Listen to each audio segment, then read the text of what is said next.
And Senator Bernie Sanders joins us now. Senator, thanks so much for joining us. The big question coming into Nevada was whether you could do well with non-white voters, and you seem to do well with Latinos. But Hillary Clinton, to be frank, cleaned your clock with African-American voters. Is that a concern going into South Carolina, where they are a majority of the Democratic electorate? Well, it is a concern, Jake, but let's remember this. 4 or 5 weeks ago, if I was on your show, you would have noted that I was 25 points behind in the polls in Nevada. We ended up losing by 5 or 6 points. I believe we won the Latino vote, which is a huge, huge way forward for us. We did badly with the African-American vote, but I think the more the African-American community hears our message on a broken criminal justice system, which has more people in jail today than any other country on earth, largely African-American and Latino, when they hear our message about the need for an economy that represents all of us, not just the 1%, I think you're going to see us making progress there as well. I don't know if you heard, but earlier in the show, Hillary Clinton disputed the idea that she didn't win the Latino vote. She said that that's not according to their analysis of the numbers.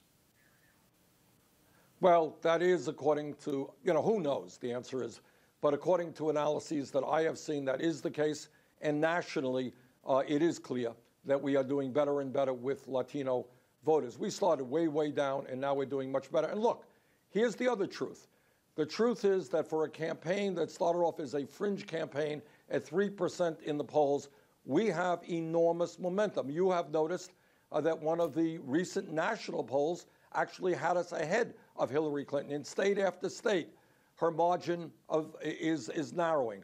So I think people are responding to our message of a rigged economy where ordinary Americans work longer hours for lower wages, and almost all new income and wealth goes to the top 1%, a corrupt campaign finance system in which billionaires are buying elections. I think our message is resonating, and obviously the proof of that is that Hillary Clinton is more or less echoing much of what we are saying. I think that indicates the success that we are having. For the record, sir, as you know, we never considered you a fringe candidate, but let's move on. Hillary Clinton has been referring to you as a single, you know that, sir. Hillary Clinton's been referring to you as a single issue candidate.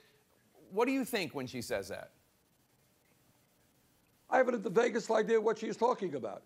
If she thinks that income and wealth inequality and the fact that the rich get richer while everybody else gets poorer is the only issue, it's not. We're the only major country on earth that doesn't have a national health care program guaranteeing health care to all people. Talk about that. We need to have free tuition at public colleges and universities so that our kids today can do well in a global economy.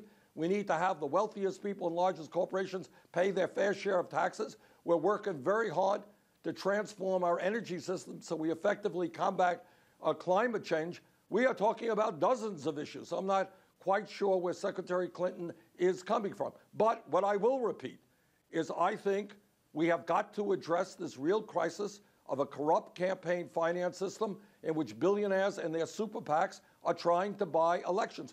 Now, one of the things that we're up against right now, Jake, is that Hillary Clinton's super PAC, funded by Wall Street and other powerful special interests, are going to pour a lot of money into this election against us. We rely on individual contributions, $27 apiece. So you're seeing the impact of billionaire and Wall Street super PACs on an election. That has got to change. We have to overturn this disastrous Citizens United Supreme Court decision. In your concession speech last night, you said, now it's on to Super Tuesday. 11 states will have Democratic contests on March 1st. Which of those states do you expect to win? I think we are going to do well in states like Minnesota, Colorado, Massachusetts, Oklahoma. Last poll I saw had us at 80% of the vote. In Vermont, I think we're going to do well there, and I think we're going to do well in some other states as well. After that, we're going to fight hard for Michigan, Kansas. There are states out there that I think we have a real shot to win in. And by the way, Jake, as you know, and I hope many of the viewers know, these state-by-states primary and caucuses are proportional. For example, we lost in Nevada, which meant that Hillary Clinton got 19 delegates, we got 15 delegates. It's not all or nothing. But I hope that in the coming weeks, we start winning some big states and start collecting a lot of delegates. Your brother, Larry Sanders, gave an interview to the Daily Beast this week, and he said that Bill Clinton was a, quote, dreadful president in general for poor people. Do you agree? Look, I read that interview. My brother lives in England. He is not part of our campaign. I disagree with what he said. He speaks for himself, not for me or my campaign. Fair enough. I disagree with my brother on a lot of things, too, although I love him dearly, as I'm sure you do yours. Let's turn and me too. I love my brother. Let's turn to the Supreme Court. One possible contender to replace Justice Scalia that the Obama administration is discussing is Judge Sri Srinivasan, whose past clients include ExxonMobil, as well as former Enron CEO Jeff Skilling. Do you think this background of Mr. Srinivasan should be of concern to progressives? Well, to be honest with you, I have not studied his record, and it's something that I certainly want to look at. So I really, to be honest with you, Jake, just can't comment on that right now. Do you think that the Senate should be able to filibuster a Supreme Court nominee? Look, Jake, this is something that is very troubling to me, and I think to the American people. This is not, an issue that needs a lot of debate. The Constitution of the United States is extremely clear. President of the United States has the right to nominate candidates, justices, to the United States Senate. No one debates that.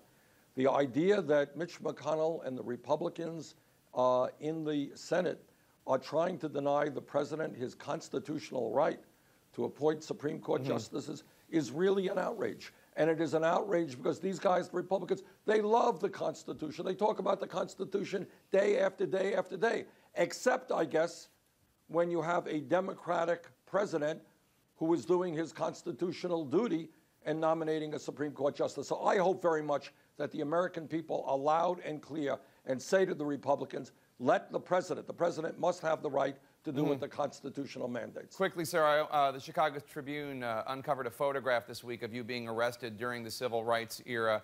What do you remember from that day? I remember it pretty well. I remember being arrested. This had to do with opposition to segregated schools in Chicago. I mean, I remember very clearly being arrested, being thrown into a police wagon, driven to the police station. It was an interesting day. All right, Senator Bernie Sanders, good luck in South Carolina. We will see you on the campaign trail, sir. Thank you very much, Dick.